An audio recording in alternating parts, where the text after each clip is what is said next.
Hey folks, Derek here, and you're listening to Mindscapes and Magic, a D&D 5th edition actual play podcast. I know, it's been a while, but we're back, baby. We took some time off to recharge the old batteries and to bring you the best content and story we possibly could. But that's not why we're here today. Before we get back into our regularly scheduled shenanigans, we wanted to test out virtual recordings and play a little bit of a different game for you guys. Daggerheart is a TTRPG made by Critical Role that centers around a 2d12 system with hope and fear die. And I know I just threw a lot at you, but before I spoil the story for you, why don't we listen to the fucking show?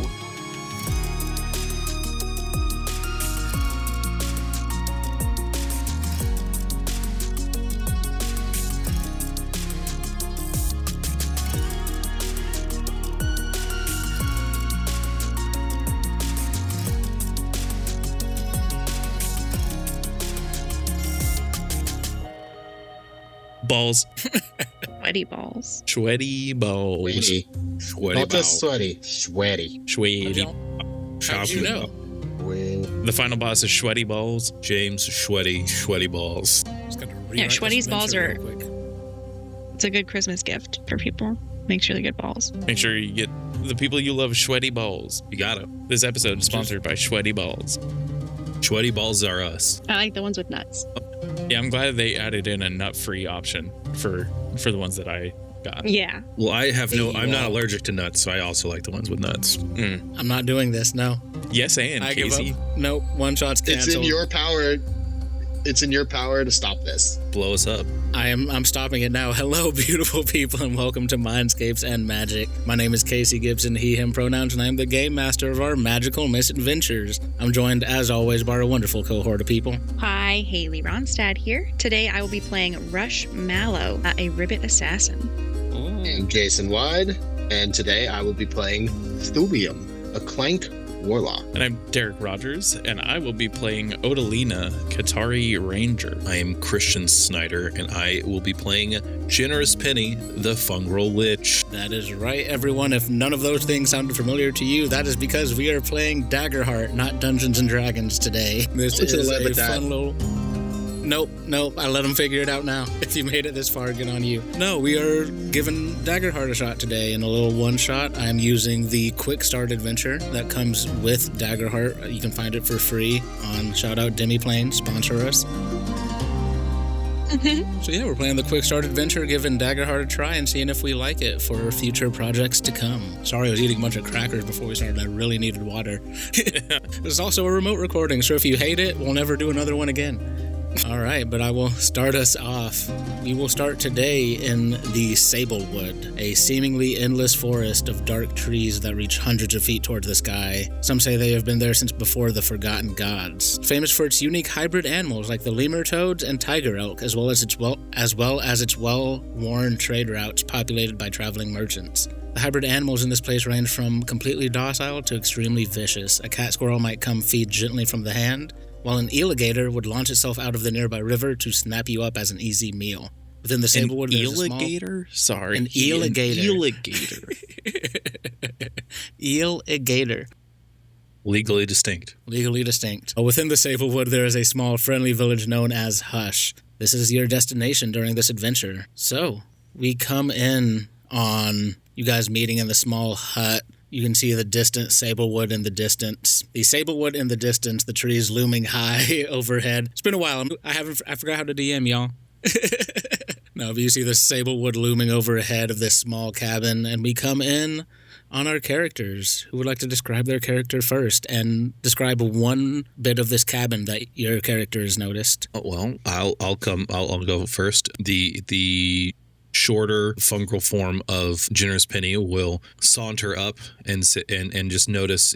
You're saying we're seeing a cabin? Yeah, you guys are inside the cabin all gathered around. Okay. We just see a short, maybe 4 foot tall mass of mossy limbs and interwoven bark that makes up the outer armor that Generous Penny wears. All of the fungus caps that make up what can be loosely attributed to hair are of a rich autumn color, and they produce a wide brim around the top of their form. And I just look around at everyone, noting the distinct lack of spices in this cabin. Made cooking last night hard.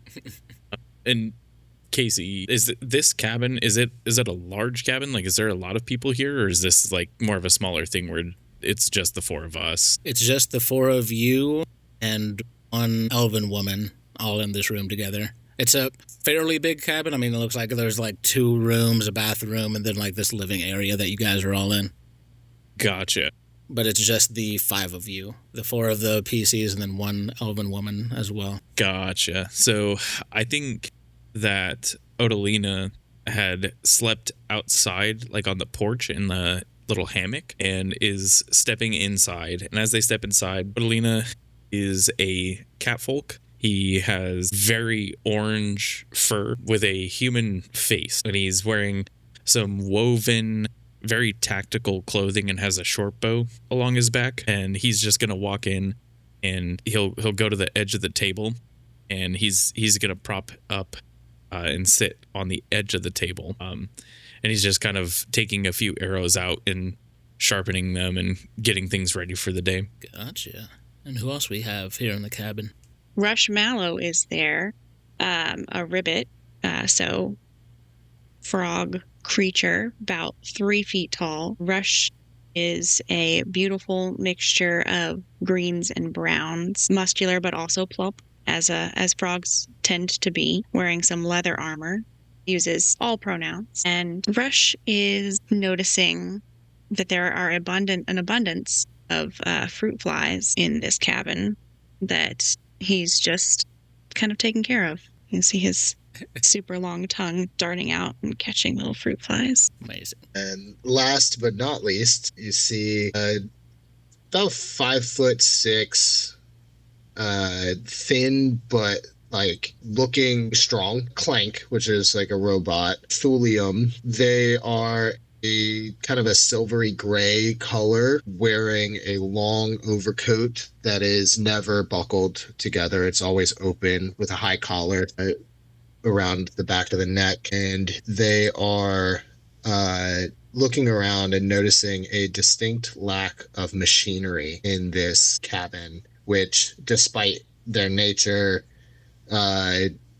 make very comfortable. Amazing. And then joining all of these wonderful PCs, you also see a tall elven woman. She seems to be wearing like greens and browns and like this nice leather armor with a little bit of like gold trim on the edges of it.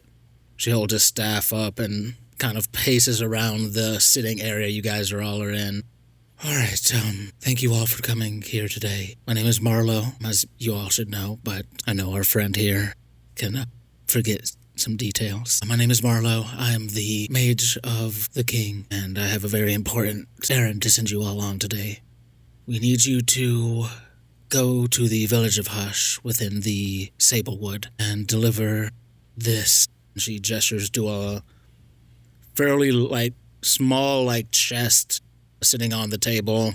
Looks to be maybe 3 to 4 feet length and 2 or 3 feet wide. This big, heavy lock on the front of it, and many of our magic-inclined people might notice a few runes carved into it as well. So this needs to get to the Arcanist in the village of Hush, and it needs to get there safely and without delay.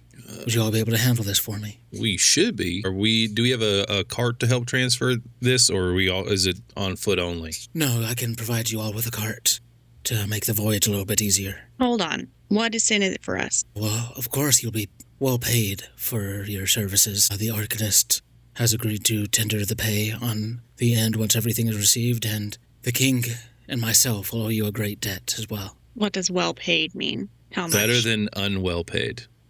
Okay, generous. At least Not several quite handfuls generous. several handfuls of gold for you each. So that's more than we got paid on the last one. If you need something to tide you over until we're done with this one, I can give you some. I don't need gold. I just don't want to do things that I'm not fairly compensated for. This is more compensation we've gotten lately. Yeah, but that's a heavy case. Yes, That's why we have the cart for. we do not need to carry it ourselves. I don't know. We just need Well- to protect it. I mean, if you all aren't willing, then I appreciate all the effort, but I will need to have a new party to do this with. Gotcha. Cool. Campaign over. One shot over. All right, guys, that was fun. That was thank so you fun, much man. for listening.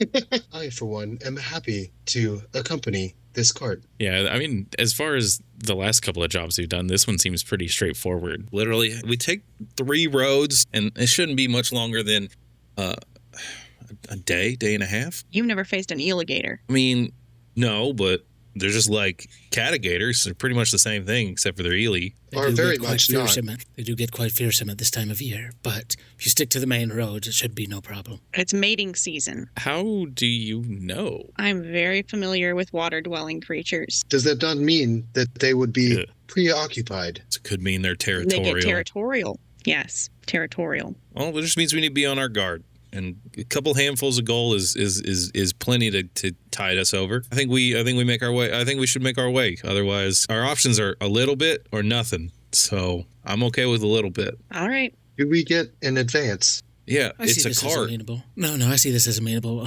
1 handful of gold for you each as a down payment on the job and a show of good faith. This is acceptable for me. Much appreciated. Thank you. We'll hope. Any charges you may incur on the road. The tolls are crazy this time of year as well. It's a big Lots of tourist bandits idea. on the road, too. I think the longer we dilly, the more we'll dally. Let's head out. All right, and as you guys load up the cart with your valuable cargo, Marlo sends you off with again another warning of how important it is that this cargo gets to where it needs to go and Hush.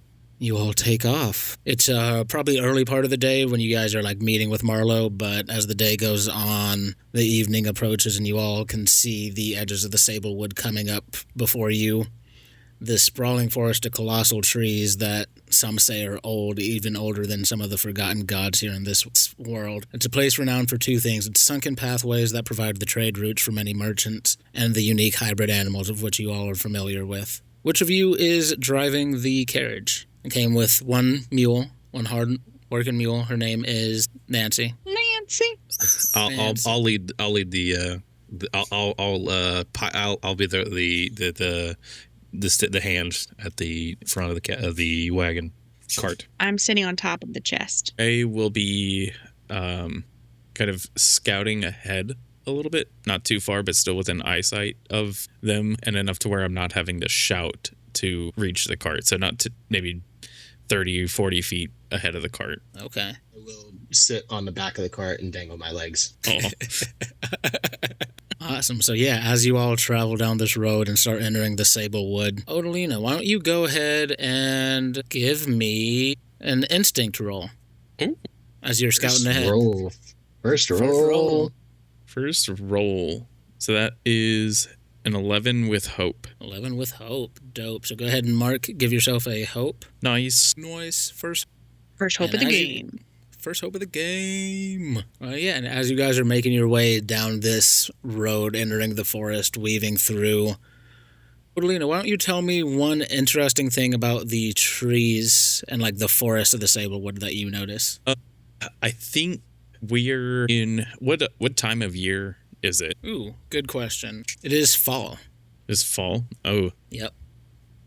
I think something that I notice as we're going along is that we had a pretty bountiful year as far as all the flora around, and so we're getting a bit more of the foliage falling. So there's a good bit more coverage than there normally is this time of year, but I think that it's also from the community that I grew up in that a heavy fall is usually a good indication that it's going to be not as harsh of a winter. And as you notice these trees and you can feel the crunch of some of these fallen leaves beneath your feet, a little bit farther up the road you hear more crunching of leaves. Sounds like multiple sets of like 4-legged creatures, and as you kind of turn the bend, you all come upon this, it looks like a broken cart, and behind it you see this large what you guys would know as a Strix wolf. It's a large creature with the body of a wolf, the face of an owl, and large wings on its back. Seems to be like shifting through the debris of this carriage. And with that roll earlier as well, you see 2 small infant Strix wolves kind of peter up behind it, seem to be nuzzling through some of this food and debris of the cart. What would y'all like to do? Does it look like we could sneak off the path and avoid this? Or this is the only way through that we could get the cart? You look on either edge, it seems like there's not a whole lot of, like, once you get off of the road, it seems like it's pretty dense forest and, like, some rocky cliffs and stuff like that, so there doesn't seem to be quite enough room to get fully off of the path that you think to think that you would get by unnoticed. Lena, do you come back to tell us this, or do you wait for us to catch up? Yeah, I think once I see the cubs, that's when I will come back and relay this to you guys. And I'll also say, like, you know, they seem like they're just eating whatever food was on that cart. Do you think I didn't really see much of a pathway for us to go around, but I don't really want to. I mean, they're just hungry. Do you think It's a mother and cubs. Mm-hmm. She's going to attack us. Do you think we can wait them out, or do you think they're just going to sit there and engorge themselves until? Casey, do I know much about or the Strix Wolves? Strix wolves? Ooh. Let me see. That'd be recalling with knowledge. Yeah, let's give it a recall knowledge. Recall knowledge check, but I'd like you to add your experience of being a hunter onto this as well. My hunter, not a gatherer experience. Yep. Yeah, you're a hunter, not a gatherer. Gotcha. So I can add +2 to this. Yeah, so 22 with fear. Whoa. 22 with fear. All right, so I need something to track my fear tokens. That's a big roll. Holy shit. Yeah, it's a big roll. So Yeah, it's 10 definitely and a a success. 12. That is But with insane. fear, let's take a handful of dice. All right, so on that success, yeah, you know a lot about Strix Wolves in general. You know that while they can often be territorial, they're also very intelligent and aren't usually one to start a fight if they can avoid it. So they'll typically take a flee approach rather than a fight approach for the most part. Kind of, they're more of like ambush predators. So they don't really like an outright fight. They like to catch their prey unawares, take it out in one snap, and then feed. So they're not one for like a long, protracted fight. And like I said, they're intelligent. So you think even with that, there's a good chance if you can kind of just approach them slowly and kind of keep moving, they might just move out of the path. But of course, if they feel threatened or, you know, something goes awry, they could feel threatened and attack. But it's more likely they'll flee, especially with young with them. So I think if all of us get into the cart and we don't seem like we're much of a threat to them, we should just be able to go through. But I think we might have to move the cart afterwards. So let's just see if we can try and get them to disperse by approaching, and then we'll move the cart after. If they are intelligent, I might be able to convince them to leave. Shot. It is worth a shot. Approaching by myself would be less threatening as well. Well, before you go and do that, here, take this, and I'll reach in underneath one of my clothes, one of my pockets, and I pull out just a little wrapped bundle of holly leaves and a small bit of twine around it, and I hand it to you to one of my tethered talismans, where I can once per rest give you a small item that if you were to mark a hit point, you can spend it to mark a hit point less. Ooh. Nice. Short rest item I can give out. So I'll Thank just you give you this for here. this. This will help you just in case things go a little awry. Just in case. I appreciate it. You're also probably the least appetizing to them. That is a very good point. Yeah, fair enough. Fair enough. Okay. Valid. I don't think me and Rush we are probably the most. Hearty meals, both of you. I mean, I'm And- definitely tasty. I will approach slowly and cautiously and start talking to them. And look at these Alright, legs. these legs. All right, so yeah, Thulium, as you approach, go ahead and give me a presence roll. All right. That fear dice was cocked. Oh, man. 21 with hope. All right, so mark a hope and tell me what this looks like. Okay. So Thulium walks up, kind of hands out to the side, palms facing these Strix Wolves, and just starts calmly, in kind of a soothing, like a storyteller's performative voice. It is okay. We just need to pass. Can you move along, and we will leave the food for you later. and just one slow step after another, just getting closer and closer and kind of like hands up, kind of motioning very slowly for them to back up and like move off the trail. The large Drix wolf kind of like moves her head down and is like peering at you, making these strange like sounds before it seems to turn around and look at its pups, and they all three, their wings flap and they take flight and fly up into one of the above trees, perch up on one of the branches there, and they're just eyeing you. But they seem to have moved aside. Turn back to the cart. Would one of you please give me a hand to move this out of our way? Yeah, I can help you. And I'll lumber over. I'll pick it up using the short, stocky self and just help move it out of the way. I think like the two of us grab the same side and drag it off the trail just enough to get our cart by, was my thought. Gotcha. As you're doing that, can I get Odalina and Rush to make me an instinct roll? Yes. And just for my thinking on this, Thulium and Generous Penny were up there. Did myself and Rush bring the cart up, or did you bring the cart with you, Snyder? I brought the cart with me, and then I hopped off to... Okay, so we have the cart there. You guys are moving stuff, and... Okay. Yeah, we're just both on one side of the cart, starting to like rotate it 90 degrees. And you said this is instinct, Casey? Yep, instinct. Shit, I forgot to add my presence roll to that last one. It would have been a 23. I just looked at the dice. Even more. So I got a 21 with hope. 21 with hope. Okay. What'd you get, Rush? How do we do the digital rolls? So if are you on your character sheet in it? If you just click on what the thing is, so like at the top it'll be instinct. You just click on it and it'll do it right there. I think I got it. Okay. Did mine show up in the chat? It did. You got an 11 with fear. With fear. All right. So as Thulium and Generous Penny are up there moving the cart, Rush and Odalina, you guys are kind of, keeping an eye out as you kind of move the cart, follow the cart along.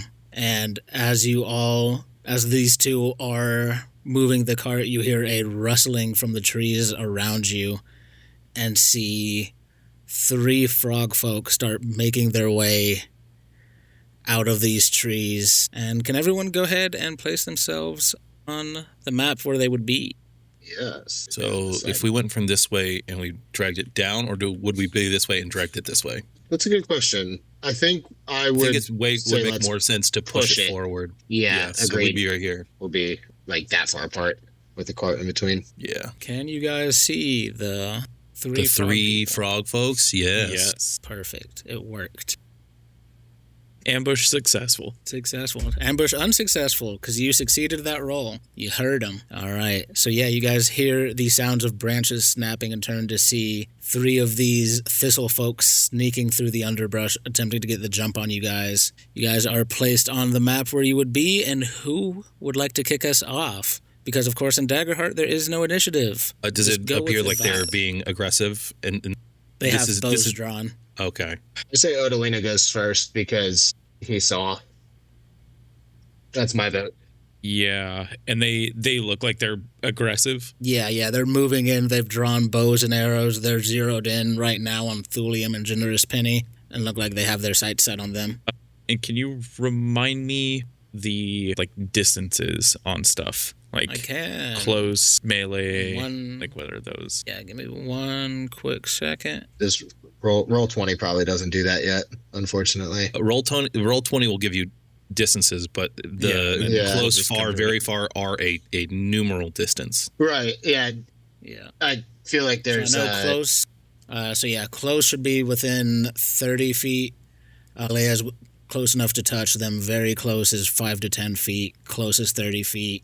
Far is 30 to 100 feet. And very far is 100 feet plus. Gotcha. So I have a short bow. Sorry, close is 10 to 30 feet. Yeah. So I have a short bow which is far, which means that I can shoot anywhere up to too far, yeah. Yeah, so I will take a shot at this one that I'm pinging on them. All right. The one up to the north. All right. Go ahead and roll. You're rolling against its evasion. Yes. And actually, I'm going to kick this off. I'm going to spend 3 hope to do my Ranger feature, Hold Them Off. So this is when you succeed on an attack. So I guess I could hang off on using the hope for this. But if this hits, I will be using it. All right. Go ahead and give me that roll. So that is a 13 with fear. A 13 with fear. A Damn. 13 will... It does succeed, so go ahead and do what you're going to do. Awesome. So what that is, I will spend that 3 hope, and I can use that same attack roll against 2 additional adversaries within range of the attack. So that's all of them. Because it's far, right? Yes, far. Dude, yeah, you could hit the Strixwolf. I'm not going to. But I was will. just saying, like, you could literally hit everyone. Yeah. So I'll hit the 2 other adversaries that are coming out of this ambush as well with that same Gotcha. attack roll. That's sick. So that All right, so go ahead and roll is your damage. not good. Only 4 damage. 4 points of damage. So they will take 1 hit point of damage because that is not above their major damage threshold. So they'll Gotcha. mark 1 HP. I'm learning this game too.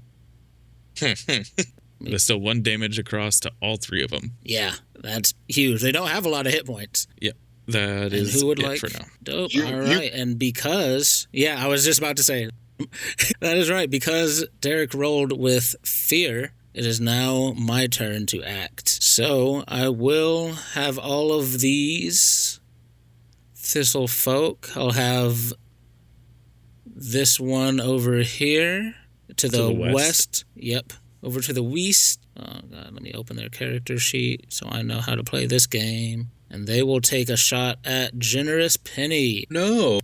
Actually, they will. I lied. They pull out bows, but now that they know that they're noticed, they're going to drop those bows and pull out daggers. And I believe she should be able to move within close range and make an attack. Yep. So we're going to move up. God damn it. Roll 20. Move up to Generous Penny and we'll roll an attack. That's going to be a 19 against your evasion. Ooh. Yeah, that definitely hits. All right, and then it pulls out this dagger and just jabs it right into Generous Penny's side for Ooh. Okay, good. Damn. Good. So that is 11 points of damage. That is my major that is above my minor damage threshold, so that goes into the major damage. So I will mark 2 hit points. Oof. Big hit. Yep. What about armor? Do you have armor? I do, but it's fine. We'll save that for later. But when this happens, I'm going to mark a stress to hex this creature. Ooh.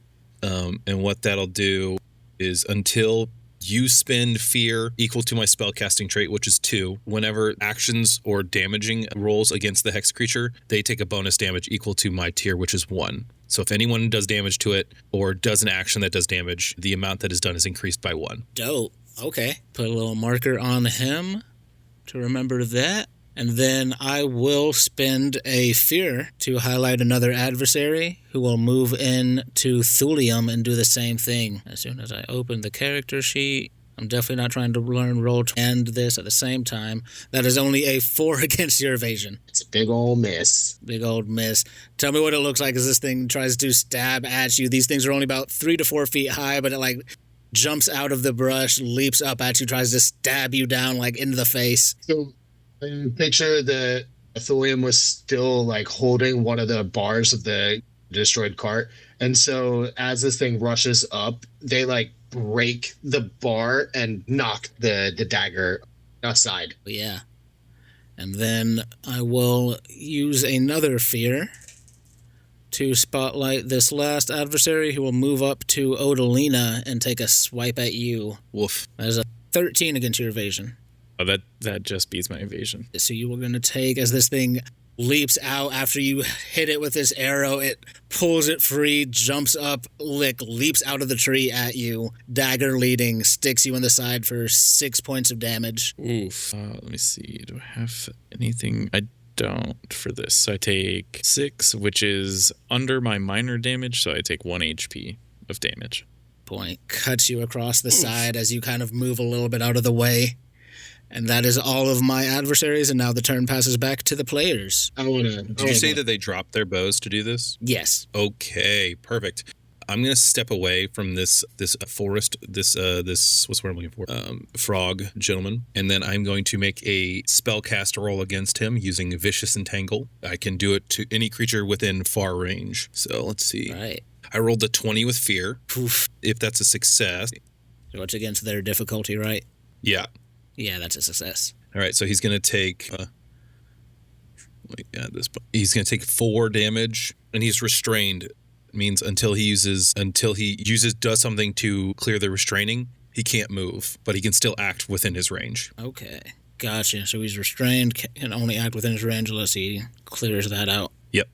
And if the other guy was a little bit closer, I could have spent a hope and done it to him as well. But and then I'm gonna pass on and just say, right. Walk away from him. I can hold him there. All right. Who wants to go up next? I know you rolled with a fear, but since I just took a bunch of turns, I'm going to let this keep rolling on. Well, I I'll can hop go. in then. Okay, Okay, you go go. ahead. I mean, you were just attacked. That's true. Go. I didn't get hit, but okay. So let's see. What do I want to do? I'm going to ignore the one that just hit me, and I am going to cast a blighting strike at the one next to Odalina. So I make a spellcast roll against a target within far range, and on a success, they take damage. So let's roll that. That is a 10 with hope. A 10 is not going to make it against their difficulty, so as you send this bolt of magical energy flying at them, its very wide eyes turn and look and catch the glimpse of the magic and manage to duck out of the way. Hold on. Well, I'm going to mark the hope, but I'm going to use another feature that I have. Herald of Death. When you fail an attack roll, you can spend a favor to re-roll it. If it fails again, mark a stress and take the new result. So I'm going to mark a favor, and I'm going to try again. Hell yeah. That's so cool. That's a crit. Dope. Ooh. That is double 10s. All right. Favor Fuck, well yeah, so- spent. Well spent. Well, crits are going to be easy for us. They use our similar crit rules, so you'll max out your damage die and the modifier and then roll an additional die. So that is a D6 plus 1 because I didn't succeed with fear, but that is a D6 plus 1, so that is 7 plus 3. That is 10 points of magic damage total for that crit, and I'll still gain the hope and clear a stress, but I didn't have any stress. And the next time that target deals damage to an ally, it is reduced by half. Well, I'm real sorry that feature won't be coming into play, because Thulium, how would you like to do this? Yeah. All right. It took So- 2 points of damage off of that and is down. 2 points of Nice. hit point damage from that. And All right. William kind of like drops the piece of wood that he used to bat the dagger away and points his hand out, and this real dark oozing energy starts to form in his hand, and I just chuck it like an orb of goop, and it hits their shoulder and like starts to spread across their chest as that magic damage takes effect and coats their torso. And as it oozes down onto the ground, there's not much left of that torso as it's eaten away at hell them. yeah. That's so gross. And also, because you rolled a crit, you also gain another hope and clear any stress that you have. Yeah. So that first roll doesn't count anymore because I re-rolled it. So I gained the hope. I didn't have any stress marked. So Perfect. we're good. Fantastic turn. All right. Fantastic action. All right. Haley, you said you had something you wanted to do. Yes. Ribbit is going to point his hand crossbow at the one that Generous Penny has restrained and then say, you know what, looks like you're enjoying yourself, and turn it at the other one that's next to Thulium. Love it. All right. So go ahead and roll for that. Looking to be its difficulty. So I just do like a normal So if you go duality roll.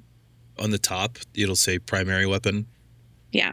You just click the plus number there, Okay. and then you'd roll damage afterwards if it hits. Okay. 12. 12. So 12 is gonna just miss. But With it looks hope like or fear? you did gain a rolled hope. with hope. I gained a hope. Mm-hmm. Yep. So you rolled with hope. So yeah, as you fire off this crossbow bolt, again, these things focused on Thulium, it missed its attack. It looks up and sees you. There's a hint of betrayal in his eyes as he sees you aim this crossbow bolt at him, a fellow ribbit, and manages to duck out of the way just in time. So ruthless. All right, who's up next? They're attacking us. I can go next. So I will take another shot. And I will focus the one that is attacking Thulium. All right, sounds good. Appreciate it. Yes. So let's see. I will take a shot. Rolled a 17 with hope. 17 with hope. Go ahead and mark a hope, and that will definitely hit.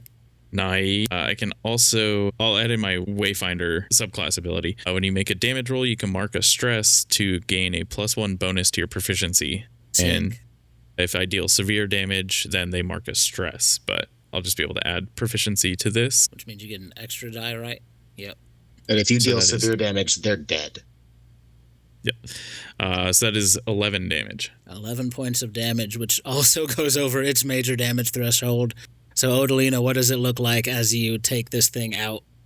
I think so. I draw the bow back and I sit there and I wait for a second until I see that it, like right before it's about to go and attack Thulium, and shoot it, and it just slices across the back of the neck, much like a titan. This thing falls forward, dies at Thulium's feet. All right. It's who very we got much next? appreciated.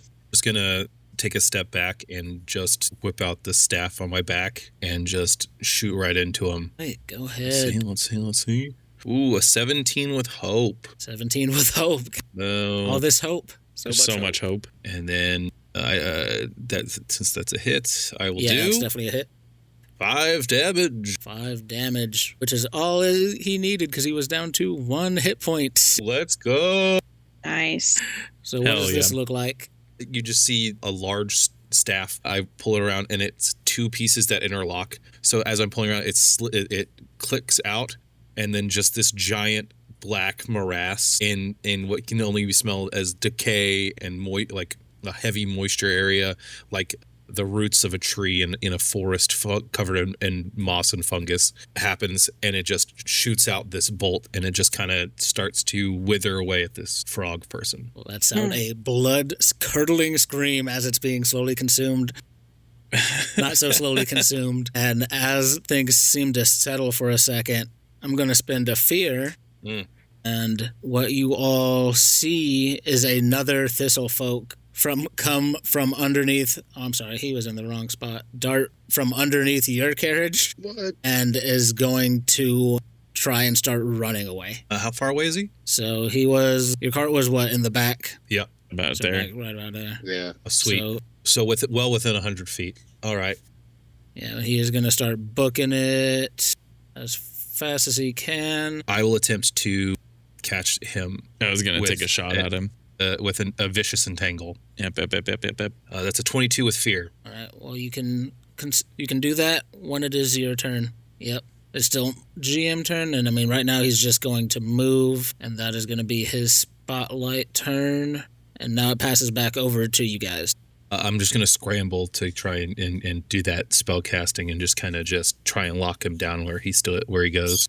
Okay, so he is from you, not super far. So he is within far range for you. Perfect. Yeah. This is a spell casting target within far range.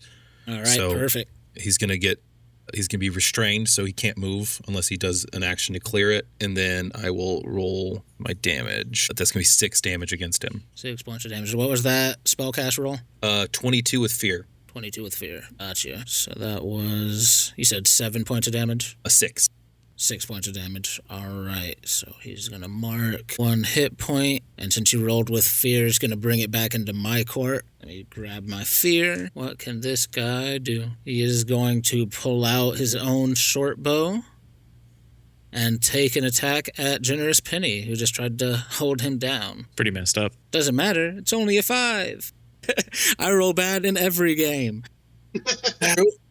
All right. You've already done 2 hit point damage to me. All right, and that's going to be his whole turn. That's going to be his whole spotlight action. And did it look like he was grabbed the cart, the chest? Is that what it was? It looked like he was trying to, but you guys saw him run out, and he didn't seem to have anything in his hands. Okay.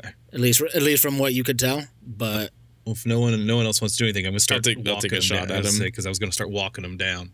Maybe we should talk to him. Interrogate. I think you say that as my arrow is loosed. yeah, That's fair. No, I wanted to put it out there. It's a 10 with fear. 10 with fear is, I believe, going to miss. I'm going to spend 3 hope to turn that into a success with fear instead. Using my Witch's Charm feature, when you are an ally within far range, roll a failure. You can spend 3 hope to change it to a success with fear instead. That's awesome. That's sick. So cool. All right, so that's a success. Then go ahead and roll your damage, and I'll take my fear. Sweet. That's dope. It's really good because it was already a fear, so the fear economy doesn't increase. Yep. And I'll add in that Ruthless Predator. I don't know. It doesn't say anything on here on how often I can do that, or if it's just whenever I make a damage roll, is what it says. So Does it mark anything? I mark a stress. Yeah, so when your stress is full, you can't do it anymore. Got it. So I'll let that rip. Yep.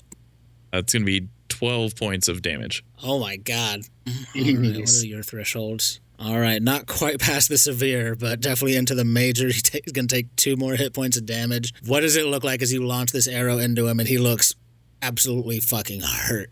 I think I sort of flash back to the time that I got gored by a boar and saw it run off and try to make a shot as it was running off after getting hit. And it's a very similar thing to this thing that attacked me earlier, hit me in my stomach, and now there's something running away. So I flash back to that memory, and this time my shot hits. Oof, God. All right. Since you rolled with fear, it's on me again. This guy looks so very hurt. So incredibly hurt. Do you mind standing down? Ooh, will you let me live? If you talk to us first. Did you take anything from us? No, I was gonna. And he's like got his hands held up. But then you killed all of my crew in about 30 seconds, and I decided I was going to cut my losses. I see no reason to kill you. I also see no reason to kill me. He saw us. He knows our faces. He's clearly after us. No, it appears to be a highwayman, just here to rob those who are on the road. Them knowing who we are means nothing. I don't know who you guys are. I'm going to fire a shot like very close to his feet. And just say, next one is going to be hitting you. You got 10 seconds to get out of here. Before you do that, let's double check. Do not move. If you take one step, I will shoot you. Like check the cart, please. Trust but verify. Yeah, whoever who wants to walk up to the cart. Yep, I'll check the cart. All right, Rush. Yeah, you walk up into the cart. I have a beat on him with my staff. Same. You look into the cart and you can see where like just the edge of like he was trying to like saw through the bottom of the cart and then got maybe like a quarter of the way before you guys had murdered all of his companions and it was just like, nope, not worth it, and took off running. So the chest is still there. You can see there's a little mark where he tried to saw through but didn't get all the way through. Would you like to reclaim your dead? He's fucked up the integrity of the cart, but it's all here. Nah, y'all can have them. It's fine. I can't carry all those guys anyway. I just like to leave. The Strix Wolf can have them. Rush is going to start searching the bodies of the dead. And this guy takes off running. Bye! And yeah, Rush, as you go and search through the bodies of the dead, you find about 3 handfuls of gold, a handful on them each, and some short bows on each of them, and daggers on... They each have a short bow and a dagger, and then some arrows. I will pocket everything. I'll grab some of the arrows. Just a big sack of loot. I will move the bodies over onto the side of the road into a pile with the rest of the food of the cart, just so we can leave it for the Strix Wolf. Yeah, and you see the Strix Wolf up in the trees is just eyeing the bodies hungrily, licking its beak. I'll kind of like gesture up to the Strix Wolf and like gesture back down, and as like this is an offering for you. Yeah, and I'll start back on the back of the cart. I'll start grabbing. William, do you think the cart will hold? Let me take a look at it. And I'll go take a look at it. You said it's not that much damage, right? Yeah, no, it'll be fine. You take a look at it. Nothing integral to its operation seems to have been damaged. It looks Odalina, good what'd you to have? me. I believe. I was just gonna say I'm gonna like the rest of the food that was on the original cart that was tipped over here. I'm gonna also bring that over towards where the bodies were. That way, all the food that was in the road is off the road, and now the road can be traveled again. Oh. Yeah, you guys take a few minutes to do this, get the cart and the food all moved off to the side along with the bodies. Mr. X-Wolf and its pups are just eyeing hungrily and start making their way down as you all load up into the cart and continue on the road as you begin your cart ride away from the scene of this failed ambush and on your way into Hush. Are we doing the downtime activities in this? I wouldn't say no. Having a little breather after the 2 encounters we just did. We got through 1 with talking and 1.5 with talking. Yes, I guess I will, as we're kind of moving along, I'm still kind of scouting ahead, but being more mindful about the nature as we're walking around, and I'm going to be clearing stress and tending to wounds. Yeah, and why don't before you do that, why don't you whatever downtime activities you guys are doing, why don't you give me a little taste of what that looks like as you guys travel on the road? That's what that was. I just did that. Yeah, no, I'm just saying, like, going forward, too. Mm-hmm. I was going to prepare to just kind of build up some hope. And if anyone else was going to prepare to build up hope, we could do it together and we could get 2. And we could... I was going to do it as well. I was wondering, though, there are 2 slots. So if you had nothing else, could you prepare twice? Twice, yeah. So you could prepare with another person twice and gain 4. Uh-huh. And I think that's what I was going to do. I'd like to do that. We could do that together. Absolutely. Just talking about, okay, so with these woods being so chock-a-block full of different styles of foes, we should probably be on our guard. Absolutely. Make sure we... I will widen my eyes as much as I can. Those are useful for that. What was that? What was that sound you made? It was nothing. It was just some of the air escaped and some of the flap. Okay. I don't really understand how your body works, but it seemed like there might have been emotion. Oh, what's emotion between friends? No, Rush is getting uncomfortable, not making eye contact. Dream replays in your head. Yeah, the dream replays in my head. For the audience, they don't know. Rush had a dream of the future that he has not shared with anyone, where Generous Penny appeared to him and was saying that they regretted hooking up with Rush, but they have no chemistry in that direction. They've never hooked up. So Rush is just sitting in this horrible... What bleak future has this happened? Yeah. Like, how has this happened? Why has this happened? Knowing it will be regretted, but having to go on anyway. It's also so funny to think about this being kind of like that butterfly effect of, like, you're literally thinking of every possible outcome that's going to lead to you 2 hooking up. Mm-hmm. All the time. Fate doesn't exist. We drive our own fate. Yep, exactly. All right, Join you No guys way to in, consequences. I will join you guys in one of those prepares because it's with one or more of your fellow party members. So yeah, I was just thinking about Yes. that. I'll join in on that. I'll drink my stress potion later to clear that, so I'll keep the stress and join in. Yeah, and I can clear one of your stress if you want with an ability. So I got you. Okay. Keep Also, your potion. Yeah, also anytime anyone does drink a potion, just make sure you know that it's whatever that roll is +1 because of me. Okay.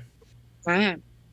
So I will prepare with you guys, and as part of that, I would like to use one of my tokens from Inspirational Words as I talk to Odalina, and I will say, that was very impressive, shooting 3 arrows at once. Was that difficult for you? No, it's actually something that brings me a good bit of hope. That is incredible. I would like to see you do that again someday. Hey, you know what? Play your cards out. I'll show it to you again later today. That sounds wonderful. And because of this conversation, you get to clear a stress or a hit point or gain a hope. I mean, you can kind of choose, but I figured if you're not going to clear any other stress, that's probably the best one to do. Yeah, I'm going to clear 1 stress and then do the preparation with everybody. Cool. Gotcha. And then my second, you get 2, right? 2 actions. So my second one, I need to tithe to my patron, otherwise Casey gains a fear, and I don't want to do that. Why not? Come on, What? let Casey play the game too. Don't worry. you Have already you not get seen fear. our rolls? Have you not seen our rolls? Don't you get fear from a rest anyways? But yeah, I do. So I will, after I have this conversation, you see my eyes actually dim and then start to kind of flicker with this. Normally they glow purple, but it starts to flicker with these like different colors that go through it. And it's like almost like it's flashing in binary as I tithe to my patron and commune with them. And you see like that glow starts to like really dim, and I kind of like slump forward, like I'm being drained of a little bit of energy. And then I kind of come back to, and I gain 2 favor from that. Yeah. It's always disturbing. I was going to say, how does everyone... Yes. Is this something you've seen a few times now, or... It is always disturbing. This Never get one used does to not have this. This one doesn't have the sounds that that was one that was a special case where my patron wanted more than what I normally give because I had stopped, or I had not tithed for a couple days, and that was the one that you witnessed. Was they wanted more. So, but this tithe is typical. This is a typical. As long as I do this, at least once or twice a day, then my patron just is happy with that. Right, so yeah, as you guys take your time to prepare and get ready for the next leg, that's the word I'm looking for, as you guys get ready for the next leg of your journey, you guys continue... You'll continue down this road. It leads you further into the forest until you spot a large stone pillar, carved top to bottom in ancient dwarven symbols. This denotes one corner of the peaceful village of Hush. When you pass beyond the stone marker, you feel a small sensation like the pop of a bubble, and the sounds of friendly chatter become louder. Though the trees of the Sablewood are unchanged here, there is a distinctive safe and comforting air. A few smiling faces turn to you as your carriage rolls in, waving or casting a warm greeting toward the party. There's lively music drifting your direction from the tavern at the center of the town. You guys know you need to find the Arcanist here to deliver the package from the king. What do you all like to do? Are there It's people about around? Midday. Yeah, there's people just kind of wandering to and fro, like going on about their business. I want to try and stop one and ask for directions to the Arcanist. You flag down, looks like an older dwarven woman. She's got a thick beard and carrying like this barrel of ale over her shoulder. Good evening, what can I do for you? Yes, we are new to town, and I would like to know where the Arcanist resides. The Arcanist, he's an important fellow, but I don't know if you might be able to make an appointment or something with him. I'm not too familiar with him myself. Just heard whispers around town and such. Do you know where they are? They still live somewhere on the outskirts of town, I'm not quite sure. Let me see. Oh, I think I have a friend of mine that saw him not too long ago. Yes, could you direct me? Yeah, they usually hang out in the tavern. You can probably find them on the second or the third floor. Thank you. What do they look like? Well, they look rather similar to you, actually. All bits and bobs, metal and all that. You see, like, Thulium kind of tenses up a little bit, but doesn't show it too much. Yes, thank you for the direction. I will be sure to go and talk to them. Yeah, of course. You all got some mighty fine weapons there. Do you happen to know where they were forged? What date they were forged on? Or their names or anything like that? Professional curiosity, you see. My weapon does not have a name. You are more than welcome to look it over if you would like. I will pull out the cutlass and hand it over handle first. She takes it, starts swinging it around wildly. This is a mighty fine weapon. You should name it. It's bad luck not to name your weapon, you know. I did not know that. I will have to come up with a name. Terrible You did things name come to people. your weapons. You named them Clanker and Rob. Rob. Clanker and Rob. I must have forgotten. Thank you, Rosh. I appreciate it. Anytime. Which one was name. which, though? I'll heft the cutlass. This feels like Clanker. And then I'll pull out the whip. This feels like Rob. Rush is going to elbow Odalina while doing this. Those are not the names of the weapons. See, I thought the whip was Clanker and the cutlass was Rob because it's like the opposite of what they would be. That's what I remember too. Well, maybe I will have to give this some more thought. Yeah, you definitely should. Those are good, strong names, though. While this is happening, Rush is also going to reverse pickpocket the old woman and leave a handful of gold. And he's just giggling wildly. I had a PTSD flashback of reverse pickpocketing from Fallout. Just roll me a finesse check, Rush. Yeah, 16. 16. You effortlessly, with hope. Yeah, you effortlessly slip a handful of gold into this dwarven woman's like pouch. She is none the wiser, just still staring at the cutlass and talking to Thulium. All right. If I can't help you with anything else, I mosey on my way here. But yeah, you should check out the tavern. My friend should be up there. His name's Halcyon. We definitely will. Thank you very much for your service. Problem at all, and enjoy your time in Hush. I think you'll come into some good favor soon. But don't I hope it? These barrels aren't getting any lighter. She stomps off. And yeah, you all can start making your way to the tavern. It's right in the center of town. You can't miss it from even where you guys are. It's this... Excuse me. Ooh. All right.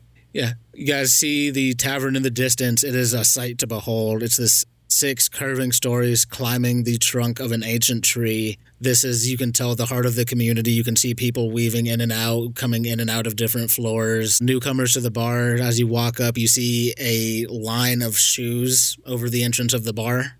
And if you peek inside, you notice that everyone seems to be barefoot. I'll take my boots off and tie them up. I think I'm Our the Rush only isn't one who happy. wears shoes, actually, now saying that out loud. Before we step in, I kick off my feet to get rid of any little bits of debris that hasn't absorbed itself back in. And yeah, you all walk in to the first floor of the Clover Tavern. You see people of all kinds just wandering about, having drinks. A large, like, central bar in the center of the, like, tree, it seems like. And as you're walking, it seems like a patio area and then enters into the tree itself. And you see there's more stuff within the tree. What would y'all like to do? Which, I forget which one of you I told to keep an eye out for other clanks. It was me. Okay. So, yeah, so Lena- I And will... my ears perked up when we were talking to that lady, and she said something about there being another clank here. Yeah, so I'll walk over to you as we enter this tavern. I think it's going to be pretty easy to spot them in this kind of a setting. But yeah, I've already been doubling back and forth. I haven't seen anything yet, but I will keep my eyes and ears open for you. The dwarven woman said 2nd or 3rd floor. Yeah. Here, I'll hand Thulium a handful of gold, and why don't you go ahead and get us drinks and get us all settled in right here.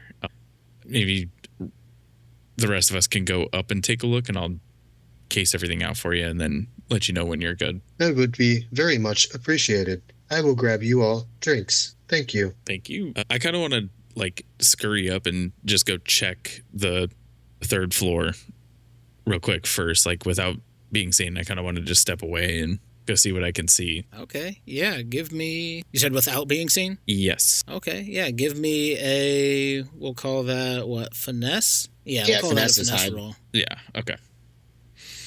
Let's see here. 13 with fear. Grab my little fear over here. So yeah, as you... Just collecting my little dice Yep. over here. But yeah, as you kind of move your way through this crowd of people, you manage to bump and like grab a couple people's like attention as you're moving through. They're like, I've never seen them before. Who's that?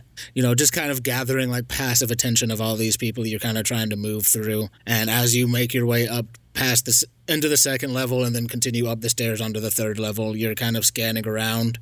And off in the far distance of the 3rd floor, what you see looks to be more of like a restaurant area. There's a lot of like small, like large tables set around and some booths around, and you see waiters moving to and fro with different foods and drinks and things of that nature. You see off in the far left corner of this floor, you see a clank sitting there with a too many tabs with a foxbat resting on his shoulder, and seems to just be sitting there drinking something. In my limited experience with clanks, because I know Thulium is bipedal, is this clank, like, how similar to Thulium does this other clank look? A little bit different. They're made of like this bronze-colored metal, a little bit shorter, maybe like 4 or 5 feet tall. Kind of look to be not in quite like disarray, but maybe not as well maintained as they could be. You can see little spots of rust at some of the joints and things of like that. A few like scratches and claw marks from where the foxbat seems to like to nest on their shoulder. Gotcha. All right, I'll take all this in and I'll head back down and try and is there a balcony like Yeah, in so- this stairwell? In the stairwell, no, but I mean, as you move between the floors, you see most of the floors are made up of like planks and wood that have been like grown or cultivated from the outside of the tree. So if you picture the tree with like different rings around it, that's kind of what the floors look like. Got it. Yep. Okay. Yeah, so I'll head back down and come up beside Thulium and grab my drink from him and join up with the rest of the group. Where'd you go? I was here the whole time. What do you mean? Did you find them? Yeah, I did. I don't know why I'm lying to you guys. Yeah, they're on the third floor. I only got like a little bit of a good look at them. Like they seem to be similar to you. We won't know the vibe of them until we go talk to them. But there is a clank here. Did they have this marking on them? And I will like open my coat more so you can see this symbol carved into my chest. Thulium, you're exposing yourself. I do not have anything to expose. I am not opening my circuitry.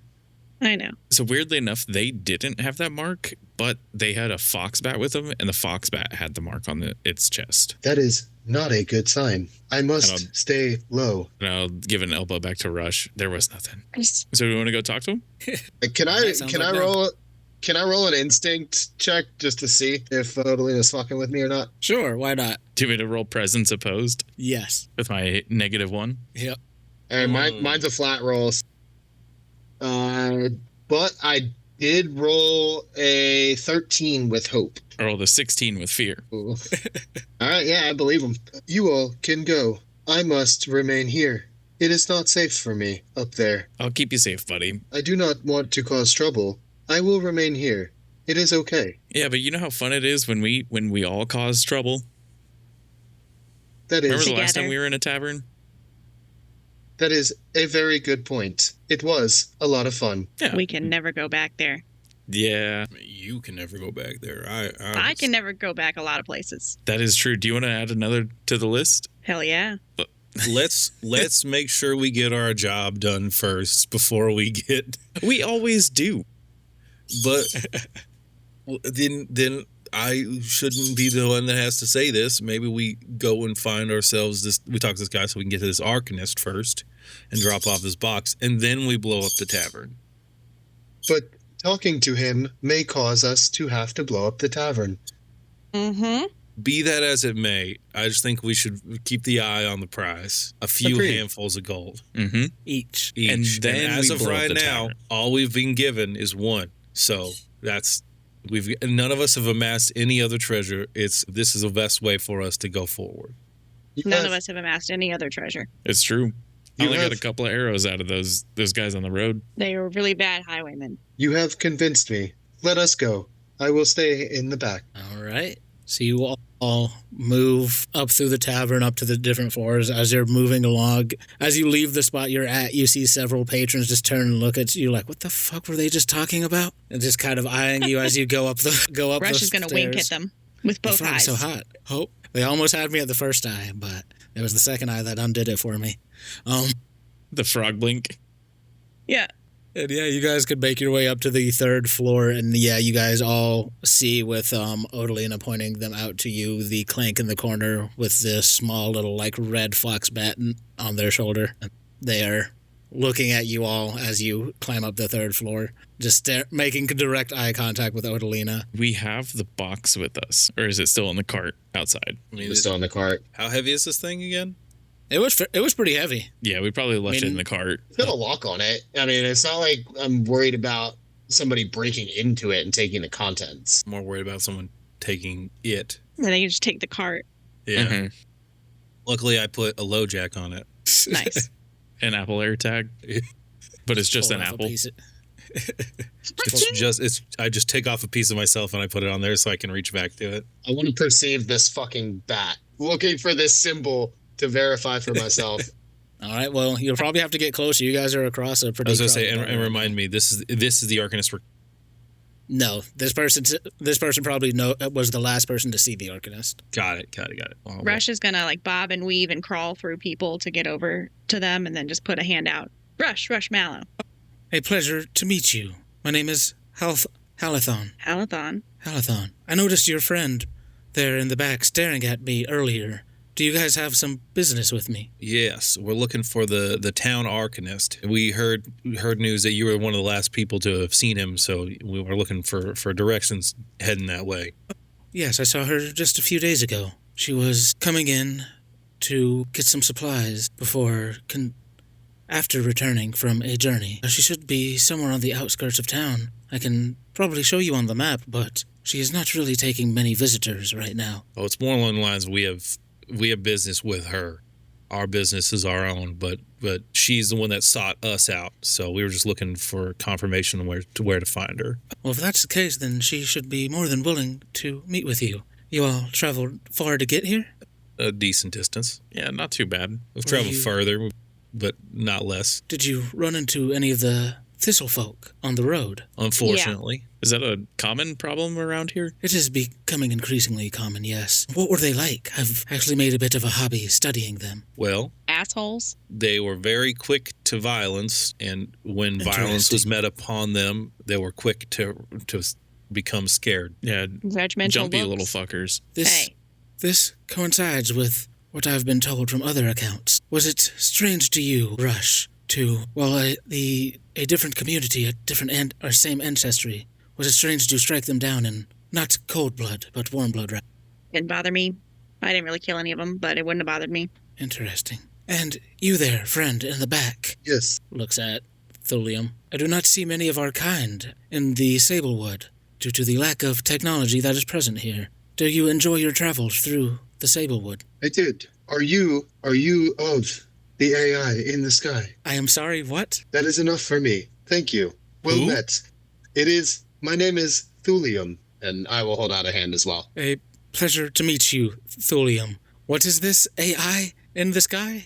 Do not worry. If you do not know, then I am safe, and as are you. This is getting awkward. I feel concerned now. Here, let me draw on your map where the Arcanist is, and you and your disturbing friend can leave my presence. While we got you and you're marking this down, do you know of anywhere in town we might procure extra supplies, like extra potions? Well, usually we would go to the Arcanist for such things. Okay, that makes sense that they would be able to do such a thing. But I was wondering if we had like a general store, but it's all good. That just makes our time here easier. We just got to go to one place. You can check the general store. The Arcanist may have recently supplied them. That sounds beneficial. All right, here is your map. Now I would like to continue drinking by myself. Thank you for your time. Thank you so I much. do not want to stay long. How come? I think you stay as long as you want. Why? What is happening? It's to do with the AI in the sky. Ominous sentences aside, I think you're fine. We got a job to do, so we're not going to get rowdy tonight. And I'm going to start sauntering out.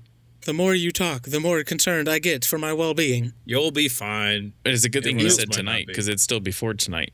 We're going to get rowdy in about 5 minutes. No, we're going to go look for we have a job to do. Do not worry, friend. And I will put my hand on their shoulder. It is okay. I know we can be a little strange, but trust, believe, we are friends here. And I'm going to try and just calm him down, charm him, whatever, into just chilling out. Give me a presence roll. Sweet. Let's do a little roll for it. It's really good, but it's with fear. That is a 20 with fear. 20 with fear. Yeah, I mean, they seem a little wary, but are going to take your word for it for now. I guess so. Please conclude your business with the Arcanist and do not cause any trouble. The people of Hush are quite nice, but you seem like honest people. I would not look to cause trouble on purpose. And you all can make your way. As you're all leaving, Halthon's eyes narrow for a second, glow a dark purple. We have eyes, and we'll move away from the scene. God damn it. The fox bat moves a little bit, and you see a little bat symbol underneath on their armor. Gasp. Shit. Gasp. All right. So see, What would I you all like wasn't to do? wrong. I also wasn't right, but I wasn't wrong. I just didn't know. All right, what's y'all's next move? Well, I was going to go to the general store and try and pick up another stress potion, if plausible. Easily enough to do. I don't think we need to roleplay through that. If you guys want more potions or anything, I'll say they're like a handful of gold apiece and call it a day. Got it. I'm going to spend both of Because those. I don't feel like looking to see what they actually are. Fair enough. I'm just going to grab a health potion and a stress potion. As we were walking out, Rush is going to throw their voice and make it seem like this other guy's talking and say, I'm buying the next round for everyone. The tavern erupts. The poor, it looks like a Dracona man, like beautiful blue scales, is looking around like frantic, like, wait, no, I can't, my wife will kill me. And everyone just starts grabbing drinks. The bartender's like, don't worry, we'll put it on your tab. And chaos erupts behind you as this poor man drops to his knees, sobbing at the hundreds of people that are now drinking on his tab. As we walk out, I look over at Rush. I'm like, how are you so good at this? I don't get how the pranks work. Like, this is. I think I won the day. I think you did too. I don't think I'm good at these. No, but having someone to compete with is fun. When you're winning every time, yes. It feels good. I'll try and keep watch, because when I try and do them, I just tell my friend that the thing that he is looking out for is on the person that we're going to go and see. And it doesn't seem Why like is he looking out for that? I don't know. He just asked me to keep an ear to the ground for it, so I am. All right. Yeah, you're really bad at pranks, but that's okay. One day I will beat you. Maybe we should just work together more. Yeah, that's a great idea, actually. But then who gets the point? Everyone does. We all get a point. Got We it. all float down here. And Pennywise? after you all conclude your business at the general store. Wait. Is this like a precursor form of Pennywise? I wouldn't say yes or. Generous Penny? It all is coming together. He is an elder being that just takes the form of a clown because it's the only thing our brains can comprehend that he might be. Or a fungus. You never know. Mm-hmm. So, Cordyceps does something fun, does funny things to the human brain. It does. So the general store. I'm going to go So- collect the cart while you guys go to the general store. I don't need to buy We're anything. post general store. yeah, general stores happened. Okay. That's all good. You guys finish up your business, collect your cart, everything. I consumed one of my healing potions to mark off 2 HP. Gotcha. Yeah, everything in the cart is still as you left it. Seems it's been undisturbed. And you all can make your way to the Arcanist's house. You make your way past the homes of the village, then through farmlands of the farmlands of Hush. You see a variety of crops that have begun to cultivate a thin layer of glowing blue moss over the top of their fruits and vegetables. They pulse softly like a heartbeat as you pass. Among the thriving groves, you notice that the sablewood trees of this area have hundreds of unique faces carved into all sides, the eyes peering in every direction. As you continue on, one tree, taller than the rest, bears what looks to be a home. It hangs there like an overripe fruit. It hangs from a braid of rope as wide around as a giant's forearm, tied to a massive branch and counterweighted by a cabin-sized boulder lying at the base of the tree. The stone is marked with a collection of symbols, and the cabin windows flash with a soft yellow-green light. What would y'all like to do? All these faces in the trees, is that, would I have ever heard of anything? Like, would this be tied to like a ritual, or is this just like a thing that they do around here? I'm wondering, because Yeah. you normally don't see stuff like that. Yeah, I think probably no roll necessary just because of how much you've spent in like woods and like places like this. That this is a fairly old customs among people that like to live in like this environment of carving in the faces of their dead into the trees is almost like a monument to them. Gotcha. Yeah. Penny, do you wanna go up and knock? Yeah, I'll do it. I'll come up towards the door. Well, see it. so the house itself is hanging like suspended in the air, How high? All right, I'll climb up. probably about 40-ish feet high. I'll start in that climbing. case, I can also climb up. All right, so who's trying to climb? I will attempt to climb. Same. I'll climb too. All right, everybody that's climbing, go ahead and give me an agility roll. Agility, cool. I guess I'll stay down with. with the cart then. Good. I'm about to fall. Let's do this. That's a 10 with fear. Oof. With my I'm gonna minus spend 2 hope. Whenever you make an agility roll, you could spend 2 hope to re-roll your hope die. Okay. So cool feature like that. okay, so that is a 10 with hope. 10 with hope. All right, so 10 with fear, 10 with hope. What'd we get, Rush? 18. 18 with fear. So what happens here is as Generous Penny and Odalina start climbing up this tree, these like basically hands start appearing out of this tree and grasping at you all. These hands try and rip up and grab onto Rush, but between Odalina and Generous Penny that doesn't seem to be able to get a good grasp on it, like grabs onto your leg, Rush, and you could feel it grabbing and trying to pull you down before your leg like slips out of it. Mark a stress, but you manage to climb up towards the top of this tree as Odalina and Generous Penny are grasped up by these branches and then set back down onto the ground. While the leg was being held, Rush is going to say, "Give me my leg." That's not Trees yours. grasping at you. All right, Rush. Yeah, you're at the top of like the branch that the house is like tied onto. What would you like to do? I'd like to make my way to, is there a front door? Yeah, you can climb down. If you move your way down the tree branch and like climb down the rope, then you can get to the front door. I would like to do that. Right. No roll. I'll say you go ahead and are able to do that.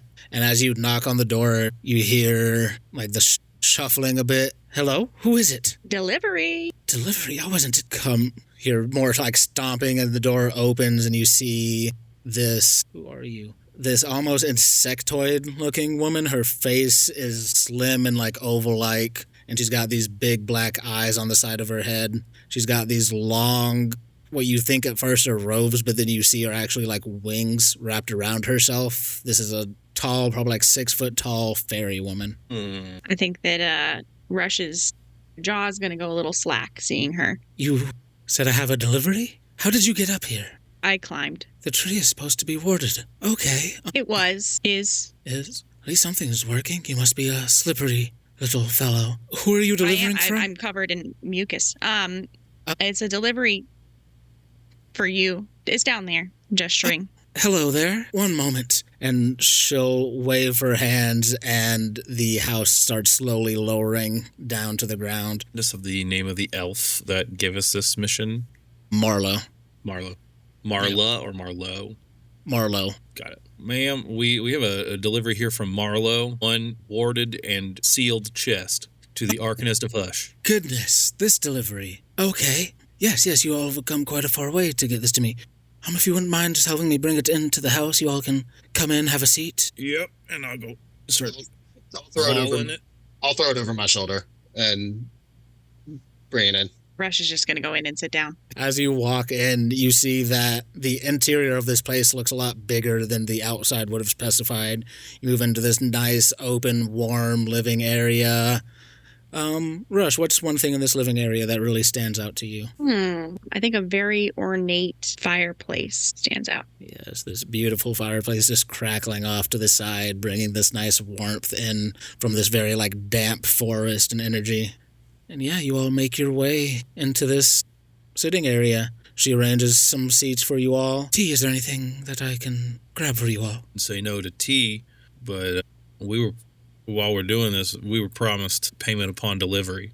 Yes, of course, I can grab that for you all right now. And she will dole out to you 2 more handfuls of gold each. And, well, let's get the tea first, then I might have another request for you all. If you'd Do be you so happen to kind. have any finger sandwiches for a proper tea?